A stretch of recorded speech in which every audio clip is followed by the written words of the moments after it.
গল্পের শুরুতে আমরা হায়ান হো আর হেইনকে দেখতে পাই, যাদের খুব ধুমধাম করেই বিয়ে হচ্ছে। লোকেরা তো এটাই বলা বলি করছিল যে তাদের বিয়েটা নাকি সেঞ্চুরির মধ্যে একটা বিয়ে, কারণ কোরিয়ার সবচেয়ে বড় বিজনেসম্যান ও ধনী পরিবারের মেয়ে তার কোম্পানির এক সাধারণ কর্মচারীকে বিয়ে করেছে।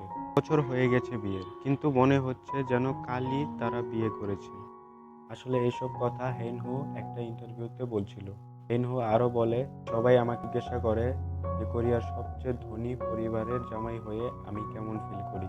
তো আমি সবাইকে এটাই বলতে চাই যে আমি যাকে ভালোবেসেছি তাকেই বিয়ে করতে পেরেছি। এদিকে হেইনেরও ইন্টারভিউ নেওয়া হচ্ছিল, যেখানে হেইন বলে, আমি জানি লোকেরা আজও বলা বলি করে যে হেইনহো শুধু আমার টাকার জন্য আমাকে বিয়ে করেছে, আর এসব কথা এর জন্যই ছড়াচ্ছে কারণ আমি এখনো আমার ফেস রিভিল করি, কিন্তু এখন আমি আমার ফেস রিভিল করবো। এদিকে হেইনহোর কাছ থেকে ইন্টারভিউয়াররা এটা জানতে চায় যে তাদের ম্যারেজ লাইফ এখন কেমন চলছে। হেইনহো বলে, সাধারণ লোকের মতো আমরা একসঙ্গে ঘুম থেকে একসঙ্গে খাবার খাই আর একসঙ্গেই অফিসে, কিন্তু আমরা দেখতে পাই তারা সঙ্গে থাকলেও আলাদা আলাদা রুমে একসঙ্গে খাবার খেতে বসলেও টেবিলের দুই প্রান্তে বসে। হেইন হচ্ছে কোম্পানির বস আর ইয়নহু হচ্ছে তাদের কোম্পানির লিগ্যাল ডিপার্টমেন্টের হেড। কোম্পানিতে তাদের দেখা না হয় বললেই চলে। কথাগুলো বলতে বলতে ইয়নহু একটু স্যাড হয়ে যাচ্ছিল, কিন্তু তারপরের মুহূর্তেই নিজেকে সামলে নেয়। এদিকে হেইন সবাইকে বলে, 5 বছর আগে বিদেশ থেকে পড়াশোনা শেষ করে আমি আমাদের কোম্পানিতে একজন ইন্টার্ন হিসেবে জয়েন, আর সেখানে কেউ আমার আসল পরিচয় সম্পর্কে জানতো না।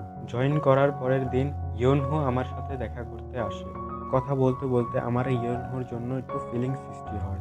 তার কিছুদিন পর হেইন যখন অফিসের বাইরে দাঁড়িয়ে ছিল, তখন ইয়নহু এসে তাকে প্রপোজ করে দেয়। এটা একটা টেলার টাইপ ভিডিও ছিল। যদি তোমরা ফুল ভিডিও দেখতে চাও তাহলে নিচে কমেন্ট করো।